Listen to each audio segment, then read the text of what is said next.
अरिहंत का sample paper और आपका एनसीईआरटी का चैप्टर नंबर 5 कॉन्टिन्यूटी। तो आज हम कॉन्टिन्यूटी के कुछ क्वेश्चंस करते हैं। इसके 2-3 सेशन बनाएंगे क्योंकि चैप्टर बहुत लेंथी है। सबसे पहला एमसीक्यू है हमारे पास कि ये फंक्शन जो है ये कॉन्टिन्यूअस होगा या नहीं होगा, हमें ये चेक करना है। तो सबसे पहले आपके पास फंक्शन जो गिवन है x² - x - 6, यहाँ पर हम क्या करेंगे, इसको क्वाड्रेटिक इक्वेशन है, फैक्टराइज्ड कर सकते हैं। तो फैक्टर क्या हो जाएंगे हमारे पास 6 के, x² - 3x + 2x - 6 upon x + 2। ऊपर से हम x कॉमन ले लेंगे तो x - 3, यहाँ से 2 कॉमन ले लेते हैं, x - 3 अपॉन x + 2। और अब आपको दिख रहा होगा यहाँ पर x + 2 जो फैक्टर बना है ये कैंसिल आउट हो जाएगा अपॉन x + 2 और इससे कैंसिल। तो हमारे पास वैल्यू क्या आ गई, x - 3। क्वांटिटी किस पर पूछी है, -2 पर।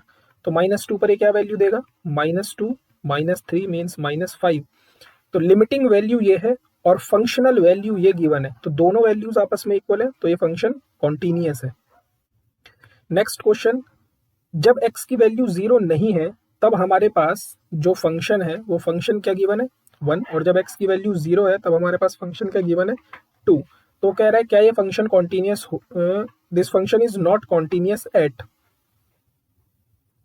फंक्शन कॉन्टिन्यूअस कहां पर नहीं होता, जहां पर फंक्शन ब्रेक करके दिया हुआ होता है। तो यहाँ पर 0 पर फंक्शन को ब्रेक करा हुआ है। उसका कहने का मतलब क्या है कि जब x की वैल्यू 0 है, देखो यहाँ पर 0 होगा मिड पर, तो इस 0 पर फंक्शनल वैल्यू तो 2 है, लेकिन 0 के इस तरफ क्या होता है, 0 से बड़ी क्वांटिटीज होती हैं।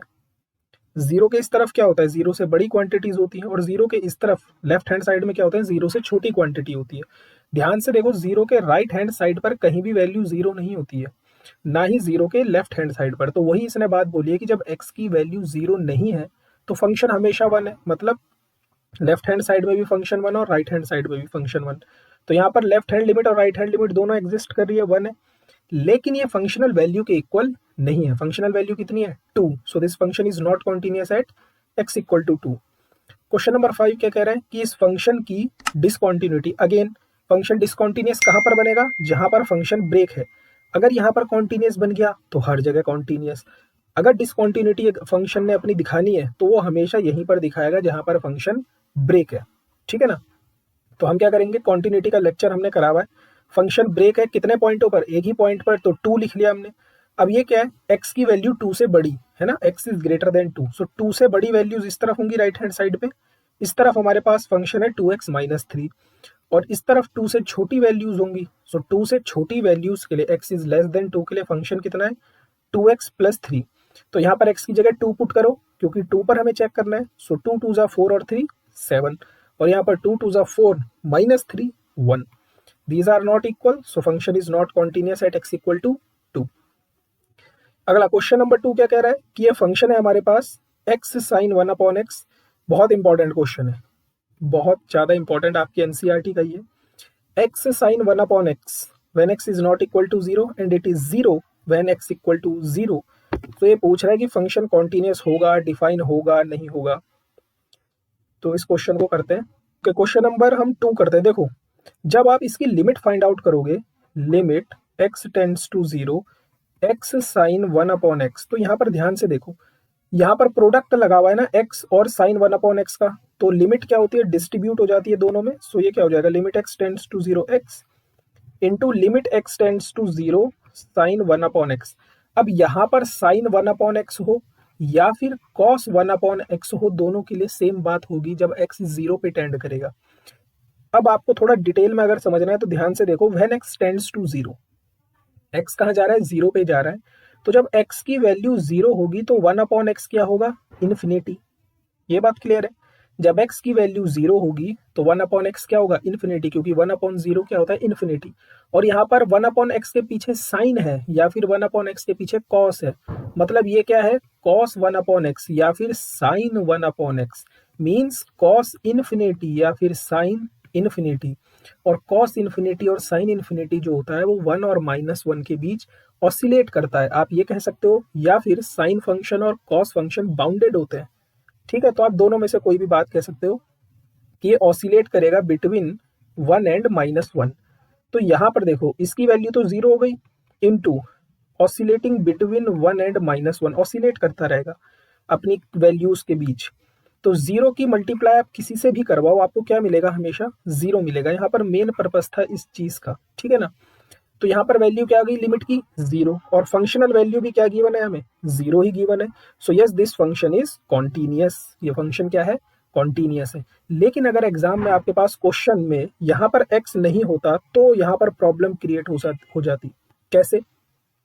क्योंकि अब की बार जब आप लिमिट फाइंड आउट करोगे, limit x tends to 0 sine 1 upon x, तो यहाँ पर क्या मिलेगा, sine 1 upon 0 means sine 1 upon 0 क्या होता है, इन्फिनिटी, और साइन इन्फिनिटी क्या होता है, ऑसिलेटिंग बिटवीन 1 एंड -1। अब आपकी कॉन्टिन्यूटी ये कहती है कि लिमिट एग्जिस्ट करनी चाहिए, यहाँ पर तो एग्जिस्ट ही नहीं हो रही है, ऑसिलेट कर रही है, 2 पॉइंट के बीच 1 और -1 के बीच कोई फिक्स वैल्यू नहीं मिल रही है। तो इस टाइम पर फंक्शन की ना तो लिमिट एग्जिस्ट करेगी, और अगर लिमिट ही एग्जिस्ट नहीं कर रही है तो फंक्शन कॉन्टिन्यूअस भी कभी नहीं बन पाएगा।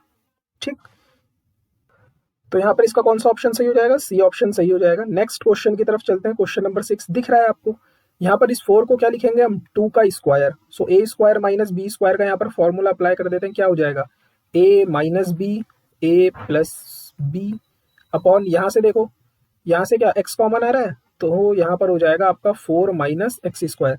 अब ये सेम वही है, 4 माइनस एक्स स्क्वायर, ऊपर भी 4 माइनस एक्स स्क्वायर, ये कैंसिल आउट हो गया, तो वैल्यू क्या आ गई, 1 अपॉन एक्स।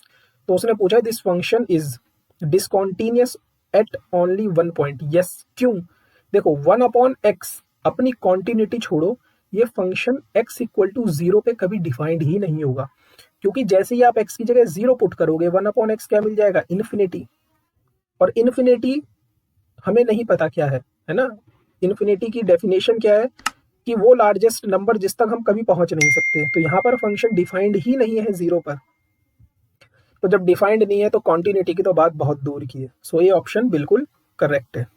ठीक है, क्वेश्चन नंबर 3 देखो, यहाँ पर फंक्शन कैसे ब्रेक है, देखो यहाँ पर हमारे पास उसने बोला है x की वैल्यू -1 से छोटी है, x is less than equal to -1, मतलब -1 पर फंक्शन ब्रेक है। -1 से छोटा इस तरफ होगा ना, यहाँ पर वैल्यू -2 है, और -1 से इन्फिनिटी के बीच, मतलब -1 से और इन्फिनिटी यहाँ पर होगा, इसके बीच में वैल्यू कितनी है, 2x।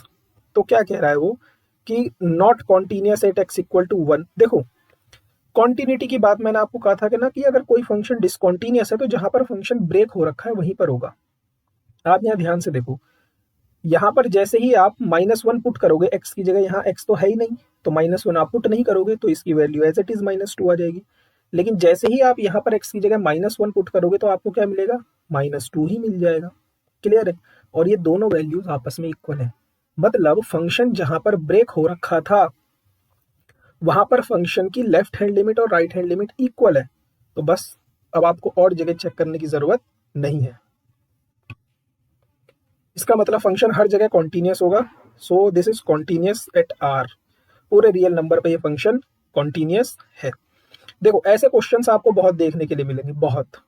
कॉट एक्स की जगह कई बार टेन एक्स लिखा होगा, सेक एक्स लिखा होगा, कॉसेक लिखा होगा।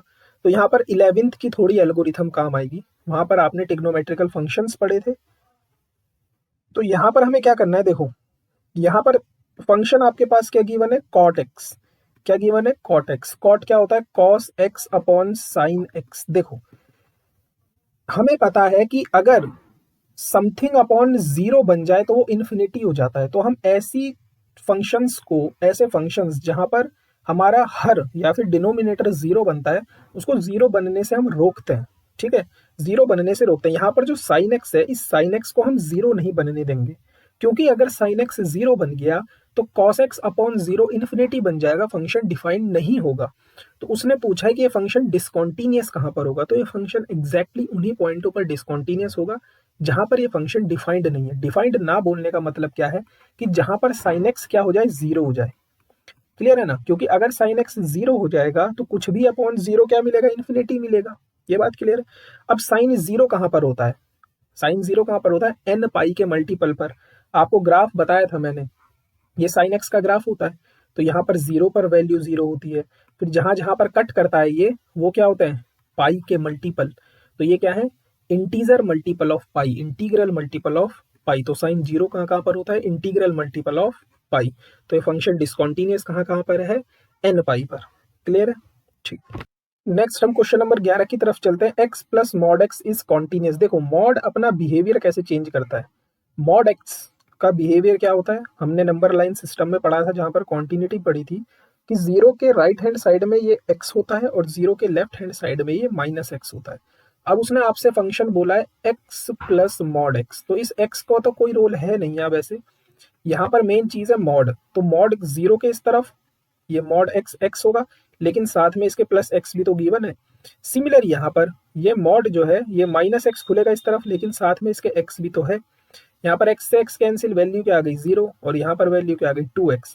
जब आप यहाँ पर 0 पुट करोगे आपको क्या मिलेगा 0, और जब आप यहाँ पर x की जगह 0 पुट करोगे आपको क्या मिलेगा 0। तो 0 इक्वल टू 0 होता है यस, तो ये फंक्शन कॉन्टिन्यूस है। हाँ, अगर ये फंक्शन कॉन्टिन्यूस नहीं होता तो एग्जैक्टली वही होता जहां पर फंक्शन ब्रेक्ड है, बट वहां पर तो फंक्शन कॉन्टिन्यूस है। इसका मतलब ये फंक्शन पूरे आर पर कॉन्टिन्यूस है। आर को ही कहते हो ना माइनस इन्फिनिटी से प्लस इन्फिनिटी। क्लियर है? Question number 12, sine mod x is continuous function. ये आपका एनसीईआरटी का क्वेश्चन है, आप कर सकते हो। ठीक है, ये वाला क्वेश्चन भी आप क्वेश्चन नंबर 13 आपकी एनसीईआरटी का है, आप एनसीईआरटी की वैल्यू सॉल्व कर सकते हो। ठीक, डाउट हो तो आप कमेंट सेक्शन में पूछ लेना। क्वेश्चन नंबर 14 बहुत इंपॉर्टेंट है। क्यों? देखो, limit x tends to 0 sine x upon x की वैल्यू होती है 1। ये आपको रिजल्ट याद रखना है। Limit x tends to 0 sine x upon x की वैल्यू क्या होती है 1। Limit x tends to 0 sine x upon x की वैल्यू क्या होती है 1। तो अब यहाँ पर उसने हमें फंक्शन ये गिवन करवाया है। कॉन्टिन्यूटी की देखो किस पर पूछ रहा है, एट x इक्वल टू 0, तो हम लिमिट फाइंड आउट करेंगे at x equal to 0 sine 5x upon 3x की। देखो अगर x 0 पे अप्रोच कर रहा है तो साइन का जो ये एंगल है, अगर यही एंगल नीचे है तो इसकी वैल्यू हमेशा क्या होती है 1। तो यही कॉन्सेप्ट का यूज हम यहाँ पर करने वाले हैं। साइन 5x अगर नीचे भी 5x होता तो इसकी वैल्यू 1 हो जाती। तो हम क्या करेंगे, यहाँ पर 5x से डिवाइड करवाएंगे। देखो sign 5x upon 5x, 5x से डिवाइड करवाया, अब डिवाइड करवाया है तो मल्टीप्लाई भी करवानी पड़ेगी। ठीक है, तो ये क्या हो जाएगा 5x अपॉन 3x। अब इसकी वैल्यू क्या हो जाएगी 1, क्योंकि लिमिट x टेंड्स टू 0 जो एंगल है वही एंगल अगर नीचे है तो इसकी वैल्यू क्या होती है 1, और यहाँ पर x से x कैंसिल, यहाँ पर क्या मिल जाएगा 5 अपॉन 3। सो आंसर लिमिट की वैल्यू क्या आ गई 5 अपॉन 3। तो कह रहा है कि k की वैल्यू ऐसी क्या होगी, तो k की वैल्यू क्या होगी भाई 5 अपॉन 3 होगी। क्वेश्चन नंबर 16, जरा इस क्वेश्चन को अगर हम ध्यान से देखें तो जरा ध्यान से देखो, ये क्वेश्चन में हमें ब्रेक कहाँ कहाँ पर है, -1 पर, 0 पर और 1 पर। केवल 3 पॉइंट है ना, एक तो -1 है भाई, एक 0 है और एक 1 है, 3 पॉइंट है। तो 0 और 1 के बीच में फंक्शन क्या है, देखो 0 और 1 के बीच में फंक्शन क्या है 2x square plus 3x minus 2, 2x square plus 3x minus 2। और -1 और 0 के बीच में फंक्शन क्या है, ये बड़ा सा फंक्शन है रूट 1 प्लस के एक्स माइनस रूट 1 माइनस के एक्स अपॉन एक्स। तो देखो फंक्शन ब्रेक एक्चुअल में 0 पर है, 0 के लेफ्ट हैंड साइड में और राइट हैंड साइड में फंक्शन गिवन है। यहाँ पर 1 और -1 का कोई रोल नहीं है, यहाँ पर रोल किसका है 0 का रोल है। जैसे ही आप यहाँ पर x की जगह 0 पुट करोगे तो आपको वैल्यू कितनी मिल जाएगी -2। लेकिन अगर आप जैसे ही x की जगह यहाँ पर 0 पुट कर दोगे तो आपको देखो वैल्यू क्या मिलेगी √1 माइनस √1 अपॉन 0, और ये वैल्यू क्या हो जाएगी 0 अपॉन 0, क्योंकि 1 - 1 क्या होता है 0, और 0 अपॉन 0 वैल्यू कुछ लोग 0 मार के आ जाएंगे, लेकिन 0 अपॉन 0 इनडिटर्मिनेट फॉर्म है। तो इसको हमें सॉल्व करना पड़ेगा कुछ मेथड लगा के, ताकि ये 0 अपॉन 0 ना बन पाए। तो हम क्या करेंगे, यहाँ पर इस फंक्शन को रैशनलाइज्ड कर देंगे। क्या कर देंगे, रैशनलाइज्ड कर देंगे।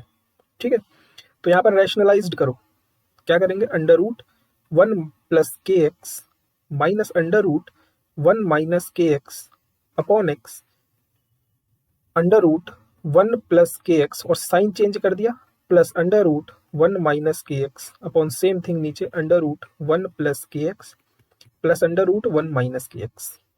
तो यहाँ पर a minus b and a plus b, a square minus b square, so a square minus b square, clear है, अपॉन x इंटू √1 प्लस के एक्स प्लस √1 माइनस के एक्स। ठीक, अब यहाँ पर माइनस से मल्टीप्लाई करवा देते हैं, तो 1 प्लस के एक्स माइनस 1 प्लस के एक्स अपॉन ये सेम नीचे वाली चीज एज इट इज। यहाँ पर देखो -1 से +1 कैंसिल हो जाएगा, तो ऊपर क्या हो जाएगा 2kx, kx प्लस के X 2kx upon x under root 1 plus के x plus under root 1 minus के एक्स। यहाँ x से x कैंसिल हो गया। अब आप यहाँ पर x की जगह 0 पुट करोगे तो वैल्यू क्या मिल जाएगी 2k upon under root 1 plus under root 1, और रूट 1 की वैल्यू 1 ही होती है, सो 1 प्लस 1 2, सो 2k अपॉन 2, 2 से 2 कैंसिल, यहाँ पर k आ गया। ये k किसके इक्वल हो जाएगा -2k, क्योंकि left hand limit equal to right hand limit. यहाँ पर उसने k की वैल्यू पूछी थी, सो सी ऑप्शन करेक्ट है। ठीक है, नेक्स्ट क्वेश्चन नंबर 17 की तरफ चलते हैं। अच्छा क्वेश्चन है भी, π/2 पर फंक्शन ब्रेक्ड है। π/2 पर फंक्शन ब्रेक है, तो यहाँ पर जैसे ही आप x की जगह π/2 डालोगे तो आपको क्या मिलेगा, देखो m π/2 प्लस 1, और यहाँ पर आप x की जगह π/2 डालोगे तो आपको क्या मिलेगा, sin π/2 कितना होता है 1, तो 1 प्लस n, और ये दोनों वैल्यूज आपस में क्या होंगी बराबर। इसका मतलब m π/2 plus 1 equal to 1 plus n, 1 से 1 कैंसिल, इस 2 की क्रॉस मल्टीप्लाई करवा दो तो m pi equal to 2n। उसने वैल्यू किसकी पूछी है, n की पूछी है भाई, तो ये तो n की वैल्यू यहीं आ गई, n equal to m pi by 2, C option correct है। अगले क्वेश्चन की तरफ चलते हैं भाई, क्वेश्चन नंबर 18। क्वेश्चन नंबर 18 देखो जी, अभी मैंने ऊपर आपको रिजल्ट लिखाया था कि limit x tends to 0 sine x upon x की वैल्यू 1 होती है। सेम ये रिजल्ट अप्लाई होता है tan x पर, tan x अपॉन x की वैल्यू भी क्या होती है 1 होती है। तो यहाँ पर हम क्या करेंगे, इस x को डिस्ट्रीब्यूट कर देंगे दोनों के साथ। इसको कैसे लिखेंगे, 3x upon x plus 4 tan x upon x। यहाँ पर x से x cancel 3 plus tan x upon x कितना होता है 1, तो 4 इंटू 1, तो ये कितना हो जाएगा 3 प्लस 4 यानी कि 7, तो सी ऑप्शन करेक्ट है यहाँ पर। ठीक है, नेक्स्ट देखो जी, अगेन यहाँ पर साइन 5x अपॉन 5x वाला कॉन्सेप्ट लगेगा, आप इसको इजीली कर सकते हो। हिंट दे देता हूं मैं, यहाँ पर क्या करना है आपको, साइन 5x अपॉन में 5x करा है तो ऊपर भी मल्टीप्लाई, नीचे से x कॉमन आ जाएगा, x plus 2, x x cancel हो गया, इसकी वैल्यू तो 1 इंटू, यहाँ पर x की जगह क्या पुट करोगे 0, क्योंकि 0 पर इसने कॉन्टिन्यूटी पूछी है, तो ये कितना हो जाएगा 2। तो कह रहा है k की वैल्यू कितनी होगी, यहाँ पर तो 1/2 मिल गया ना, कितना मिल गया, सॉरी 5/2, नॉट 1/2, 5/2, तो ये 5/2 मिला है। तो कह रहा है 1/2 में ऐसा क्या ऐड करोगे कि 5/2 मिले, तो देखो आपको क्या ऐड करना पड़ेगा, देखते हैं ऑप्शन चेक करते हैं। देखो जी, क्या यहाँ पर आपको इसको सॉल्व करके क्या मिल गया 5/2। देखो जी, क्या k की जगह 1 पुट करके 5/2 मिल जाएगा, 2 1 जा, k की जगह यहाँ पर 1 पुट करो, सो 1 प्लस 1/2, 2 1 जा 2 और 1 3/2, तो नहीं, -2 पुट करो जी, तो -2 प्लस 1/2, 2 2 जा -4, -4 में से 1 सब्ट्रैक्ट करोगे -3/2, 2 पुट करो जी, 2 प्लस 1/2, 2 2 जा 4 और 1 5/2, यस, सी ऑप्शन करेक्ट है। क्वेश्चन नंबर 20, जबरदस्त, आपकी एनसीईआरटी का फंक्शन कहाँ पर ब्रेक है, 2 पर ब्रेक है, कहाँ पर 2 पर। यहाँ पर देखो x की वैल्यू 2 से छोटी है, सो 2 से छोटी वैल्यू इस तरफ होती है भाई ax प्लस 3, और 2 से बड़ी value a square x minus 1। यहाँ पर 2 पुट करो भाई साहब, क्या मिलेगा 2a प्लस 3, यहाँ पर 2 पुट करो भाई साहब 2a स्क्वायर माइनस 1। अब ये दोनों वैल्यूज आपस में बराबर होने वाली है, 2a plus 3 equal to 2a square minus 1, quadratic बन चुकी है। सारी वैल्यूज को हम एक तरफ उठा के ले आए, ये हो गया 2a square minus 2a minus 4, 2 से पूरी इक्वेशन डिविजिबल है तो आप 2 से डिवाइड कर दो, यहाँ पर क्या हो जाएगा 2 के ऐसे फैक्टर बांट दो तो कितना हो गया -2a प्लस a, ठीक है ना, यहाँ से a कॉमन आ गया a माइनस 2, यहाँ से 1 कॉमन आ गया a माइनस 2, सो एक तो a की वैल्यू 2 आ गई और एक a की वैल्यू -1 आ गई, तो -1 और 2। सेम यहाँ पर आपकी एनसीईआरटी का फंक्शन ब्रेक हो रखा है, ये देखो क्या करना है इस क्वेश्चन में 7x से डिवाइड करवा देनी है, बस डिवाइड करवाइए तो मल्टीप्लाई भी करवाओगे भाई, और अपॉन में ये x है, x कैंसिल, इसकी वैल्यू 1 और इसकी वैल्यू 7, तो यस यहाँ भी 7 है, वैल्यू भी 7 आ गई, तो ये कॉन्टिन्यूस है, this thing is true. Question number 26 में फंक्शन कहाँ कहाँ पर ब्रेक है, 0 पर 2 पर बेसिकली फंक्शन देखो, यहाँ पर 0 होगा, यहाँ पर 2 होगा, यहाँ पर 9 होगा। 2 और 9 के बीच में फंक्शन क्या गिवन है, 2x प्लस 1, और 0 और 2 के बीच में फंक्शन क्या गिवन है, 3x माइनस 4। जैसे ही आप यहाँ 2 पुट करोगे तो क्या मिलेगा, 6 माइनस 4 2। यहाँ पर करोगे तो 2 2 जा 4 plus 1 5। These are not equal, so this function is not continuous. उसने बोला this is continuous at x equal to 2, then the value of, okay this is not 1, is l, ये l है, ये l है, ये वैल्यू l है। ठीक है ठीक है ठीक है, यहाँ पर वैल्यू l है, l है तो यहाँ पर आप x की जगह 2 पुट करो तो कितना मिलेगा, 3 2 जा 6 माइनस 4 2, और यहाँ पर l x की जगह 2 पुट करो, सो 2 2 जा 4 प्लस l, तो यहाँ से 4 उठकर इधर आ जाएगा इक्वल टू के, तो l की वैल्यू कितनी मिलेगी, -2। तो कह रहा है the value of l is -2। Yes this is true. Again आपकी एनसीईआरटी का क्वेश्चन नंबर 22, यहाँ पर ये वाला, x की जगह यहाँ पर 3 पुट करो, क्या मिलेगा, 3a प्लस 1। यहाँ पर x की जगह 3 पुट करो, क्या मिलेगा, 3b प्लस 3। तो ये क्या हो जाएगा, 3a minus 3b equal to 2। तो a minus b equal to 2/3। हाँ भाई, अच्छा इसने पहला ऑप्शन बी को उठा के इधर ले आओ, a equal to b plus 2/3। ठीक है जी। ये हम डिफरेंशियबिलिटी में करेंगे, डिफरेंशियबिलिटी का कॉन्सेप्ट है, ये हम डिफरेंशियबिलिटी में करेंगे। आज हम पहले कॉन्टिन्यूटी